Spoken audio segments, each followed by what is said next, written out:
Bismillahirrahmanirrahim. Perkenalkan nama saya Nabil Ahmad Al-Ghifari, NIM saya 12140708080. Di sini saya akan menjelaskan PPT UAS Filsafat Dakwah saya. Slide selanjutnya.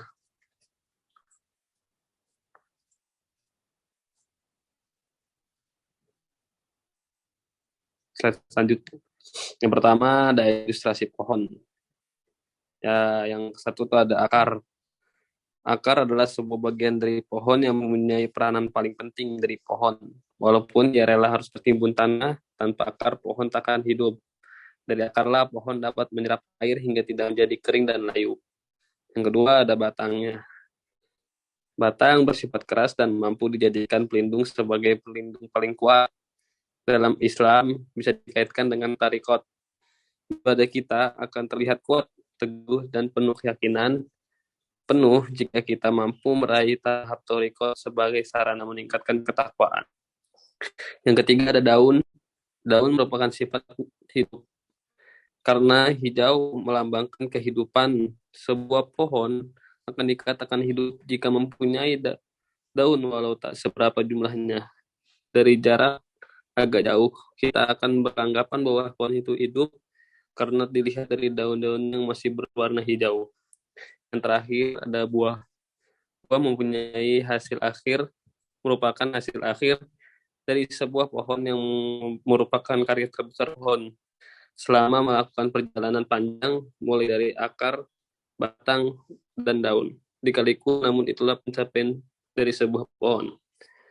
Selanjutnya, sumber pesan dakwah dan hakikatnya. Nomor 2, Al-Quran merupakan kalam Allah Subhanahu wa Ta'ala. Di dalamnya berisi tentang perintah untuk berdakwah. Al-Quran juga adalah wahyu. Seluruh wahyu yang diturunkan Allah Subhanahu wa Ta'ala kepada Nabi termaktub dan teringkas dalam Al-Quran. Yang pertama ada hadis. Yang kedua ada hadis. Nah, hadis Nabi yaitu yang berhubungan dengan perkataan, perbuatan, ketetapan, dan persetujuan dari Nabi yang dijadikan landasan syariat Islam. Yang ketiga ada pendapat sahabat. Memiliki nilai tinggi karena mereka sendiri yang dapat pengajaran langsung dari Nabi. Hakikatnya, pesan dakwah adalah ajakan atau seruan kepada jalan Allah. Hal ini senada dengan firman Allah Subhanahu wa Ta'ala dalam surat An-Nahl ayat 125 yang artinya, ajaklah ke jalan Tuhanmu dengan hikmah, mau'izah hasanah, dan bermujadalah dengan cara yang sebaik-baiknya. Sesungguhnya Tuhan lebih mengetahui siapa yang mendapat petunjuk. Jalan Allah itu tidak lain adalah ajaran agama Islam. Selanjutnya, untuk soal nomor 3, yaitu sendi hikmah dalam dakwah. Terdapat 3 sendi hikmah dalam dakwah. Yang pertama, ilmu. Ilmu merupakan hal yang terpenting sebagai sendi dakwah, karena bagaimana kita ingin berdakwah jika kita tidak memiliki ilmunya. Yang kedua, sabar. Dalam berdakwah, sifat bersabar harus kita tanamkan dalam diri kita. Jika kita tidak bersabar, sama saja kita tidak menerapkan ajaran yang paling penting dalam berdakwah bil hikmah, yaitu sabar. Yang ketiga, tidak tergesa-gesa. Sebagai pendakwah, kita harus menyampaikan isi dakwah secara perlahan agar audiens dapat memahami secara pasti apa yang disampaikan oleh pendakwah.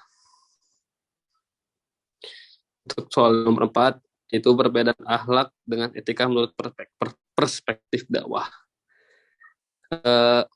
Kalau akhlak itu menyangkut hal yang berhubungan dengan perbuatan baik, perbuatan buruk, benar dan salah dalam tindakan seorang manusia yang bersumber dari Al-Quran dan hadis.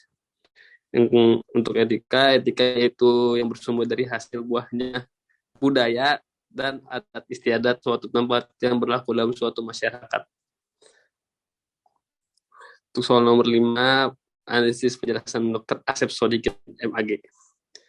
Ya, seperti inilah analisis saya dari penjelasan Dr. Asep Sodikin MAG. Ya, dari cara berpikirnya berfilsafat. Salah satu caranya yaitu harus mempunyai radikal, kritis, universal, sistematis. Dan yang lainnya itu kategori dalam filsafat ya ada dua, yaitu ada logis dan rasional. Untuk logis itu tidak terikat pada hukum alam dan rasional akan terikat pada hukum alam. Hikmah dari pandangan filsafat. Hikmah dari pandangan filsafat ada pada orang yang kemudian diberikan keluasan ilmu dan orang yang memahami supranatural bukan empiris dakwah. Mungkin cukup sekian penjelasan dari PPT saya. Assalamualaikum warahmatullahi wabarakatuh.